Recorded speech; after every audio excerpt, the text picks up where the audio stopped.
여러분 안녕하십니까? 정성산TV입니다. 오늘은 이해찬 사망 이후 한국 정치 지형이 어떻게 바뀌고 있는지, 그리고 이 변화가 왜 부정선거 문제와 한미동맹, 정권 정통성 문제까지 모두 연결되는지 아주 중요한 이야기를 해보겠습니다. 정성산TV 좋아요, 구독, 알림은 큰 힘이 되겠습니다. 여기에 트럼프 2기 출범 이후 미국이 선거 투명성 문제를 국제 이슈로 끌어올리면서 한국의 선거 시스템, 선관위, 그리고 이재명 정권의 정통성 문제까지 한꺼번에 블랙홀처럼 빨려 들어가고 있는 상황입니다. 대한민국의 정통성과 자유민주주의, 시장경제와 한미동맹을 흔들어온 이해찬의 세계관은 분명 우파에게 비판과 경계의 대상이다. 그럼에도 40년 넘게 좌파 진영의 선거를 설계하고 계파 갈등을 봉합해온 거중조정자의 죽음은 한국 정치 지형에 중대한 변곡점을 만들 것이다. 좌파에게는 구심점 상실을, 우파에게는 오랜 분열을 끝내고 재도약할 기회를 의미한다. 그래서 좌파는 민주당 계열 진영을, 우파는 국민의힘 계열과 보수 진영을 중심으로 한 정치 세력을 가리킨다. 이는 대한민국 현대 정치의 현실적 구도를 반영한 것이다. 승부에서 승기를 잡았을 때 결정타를 날리지 못하면 흐름을 내준다. 국민과 당원이 바라는 자유민주주의 수호와 공정선거 확립이라는 큰 틀로 전선을 재정비하고 어젠다를 선점하여 전국을 주도해야 한다. 첫째, 이해찬의 방법론을 역으로 활용하라. 이념이 아닌 개인 스타에 의존해온 우파의 구조를 버리고 자유민주주의, 시장경제, 한미동맹이라는 명확한 가치와 이념을 중심으로 결집해야 한다. 그 가치에 헌신하는 인물을 키우고 계파를 초월하여 단결하는 문화를 만들어야 한다. 스타가 쓰러져도 무너지지 않는 이념의 진지를 쌓는 것이 출발점이다. 미국의 헤리티지 재단이 공화당의 정책 인재를 체계적으로 공급하고 영국 보수당이 후보군 관리 시스템으로 당의 지적 기반을 유지하는 것처럼 한국 우파도 인재 공급망을 제도화해야 한다. 필자가 이전 칼럼에서 그람시와 레닌을 예로 들며 좌파가 해온 진지전 직업혁명가식 조직을 이제 자유 우파 진영이 역진지전 형태로 되받아쳐야 한다라고 주장한 것도 같은 맥락이다. 단순히 조직을 모방하는 것이 아니라 대학 문화 교육계에서 잃어버린 담론의 주도권을 되찾기 위한 보수적 가치 교육기관의 상설화, 그리고 문화적 헤게모니 탈환 전략이 필요하다. 둘째, 선거 전문가를 체계적으로 양성하라. 이해찬은 40년 동안 선거를 연구하고 실행한 자였다. 우파에게는 그런 인물이 없다. 선거는 감각이 아니라 과학이고 전략이다. 데이터 분석, 여론조사, 메시징, 조직 동원을 체계적으로 연구하고 실행할 수 있는 전문가 집단을 만들어야 한다. 셋째, 트럼프 2기가 불러일으킨 국제선거 정화의 물결을 적극 활용하여 어젠다를 블랙홀로 만들어라. 2026년 2월 9일 트럼프 대통령은 자신의 소셜미디어 트루스 소셜에 미국의 선거는 조작되고 도둑맞았으며 세계의 웃음거리가 되고 있다. 이를 고치지 않으면 더 이상 나라가 존재하지 않을 것이라고 선언하며 예외적 상황을 제외한 우편투표의 대폭 제한과 신분증 제시 의무화를 골자로 하는 SAV 액트, 트럼프가 세이브 아메리카 아트라고 부르는 법안의 추진을 촉구했다. 세이브 아트의 핵심은 연방선거 유권자 등록 시 시민권 증명 의무화, 투표 시 신분증 제시 의무화, 그리고 질병장애, 군복무, 여행 등 예외를 제외한 우편투표 제한이다. 물론 미국 내에서 이 법안은 공화당과 민주당 간 강한 정치적 공방의 대상이며 민주당 시민단체는 투표권 제한이라고 비판하고 있다. 그러나 선거의 투명성과 검증 가능성을 높이겠다는 방향 자체는 국제적으로 보편적인 민주주의 원칙에 부합한다. 한편 트럼프는 중국 외 5개국의 국제 부정선거 개입을 거론하고 있고 한국이 그 대상일 수 있다는 분석도 제기되고 있다.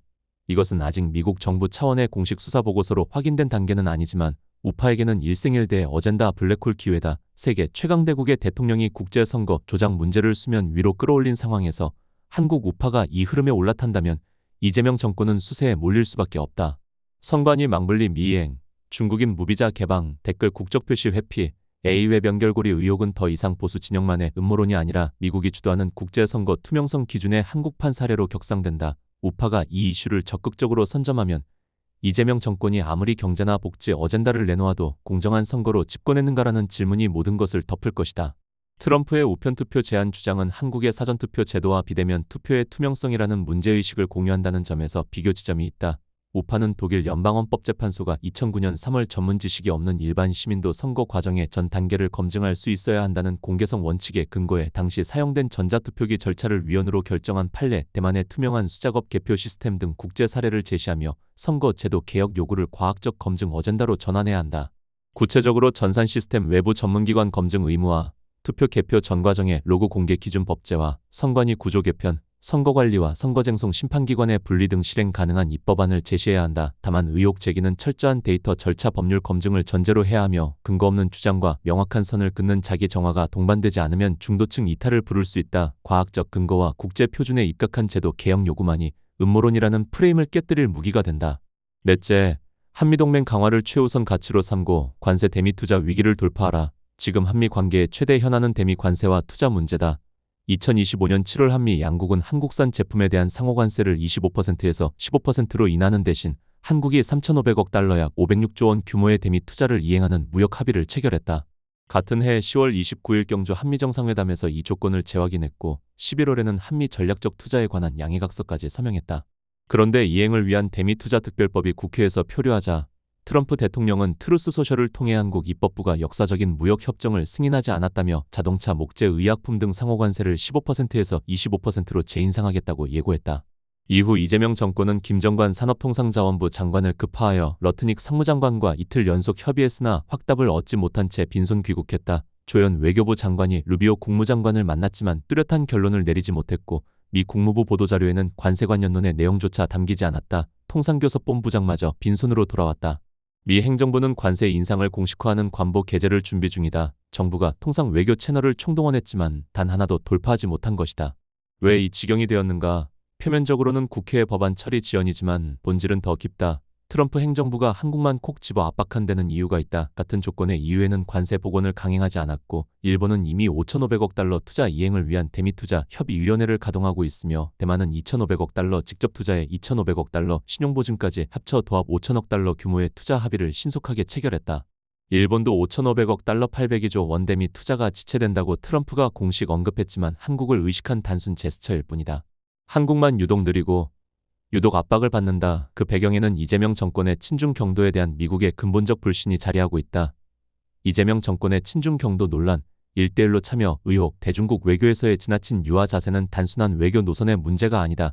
미국 보수 진영이 국제 부정선거의 배후로 중국을 지목하는 상황에서 이재명 정권의 친중 노선은 외교 실책을 넘어 선거 투명성 훼손 의혹과 직결된다. 물론 미국의 공식 입장은 통상투자 이행 지연을 이유로 내세운다. 그러나 미국 상무부가 반도체 첨단 기술의 대중국 유출 우려를 공식 비공식적으로 제기하고 쿠팡 사태 플랫폼 규제 법안 등 미국 기업에 대한 한국 정부의 대응에도 불만을 표출하고 있다는 점을 간과할 수 없다. 트럼프 행정부가 한국을 신뢰하지 않는 이유의 저변에는 이 정권이 과연 미국의 전략적 파트너인가 아니면 중국의 영향권 안에 있는가라는 의심이 깔려있다. 관세는 단순한 돈의 문제가 아니라 신뢰의 가격이다. 우리는 여기서 문제 해결 능력을 보여줘야 한다.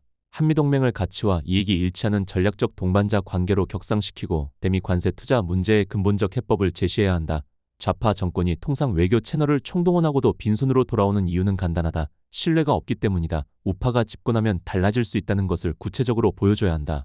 친중 노선을 폐기하고 확실한 한미동맹에 서면 관세 문제는 협상이 아니라 동맹의 자연스러운 결과로 풀린다. 친미를 굴종이 아닌 가치와 이익의 동맹으로 당당히 옹호하고 좌파 정권이 쩔쩔매는 관세 투자 문제를 우파의 외교 역량으로 돌파하는 모습을 국민에게 보여줘야 한다. 계속 이런 식이면 이재명 정권 나락은 곧실 것이다. 다섯째, 청년 세대를 자유민주주의 전사로 키워라. 이해찬은 1970년대 민주화 운동 세대였고 그 세대를 40년간 정치 세력화했다. 좌파의 86세대가 40년간 기득권을 유지한 비결은 후속 세대 양성에 있었다. 우파도 마찬가지다. 자유대학을 중심으로 모여든 청년들에게 자유민주주의, 시장경제, 법치주의의 가치를 체계적으로 교육하고 이들을 정치, 언론, 법조, 경제, 문화계로 진출시켜야 한다. 12월 3일 비상계엄이 있었는데 10대, 20대, 30대, 1, 2, 3세대가 윤호개인, 부정선거, 진상규명, 반중시위가 예사롭지 않다. 단순히 청년들을 선거용 동원 대상으로 소비하는 것이 아니라 장기 인턴십, 싱크탱크 정당 언론 노펌 간 인재 순환 시스템을 구축하여 직업 정치인과 정책 전문가로 키워내는 보수 정치학교 모델이 필요하다. 장기전이다. 10년, 20년 후를 내다봐야 한다.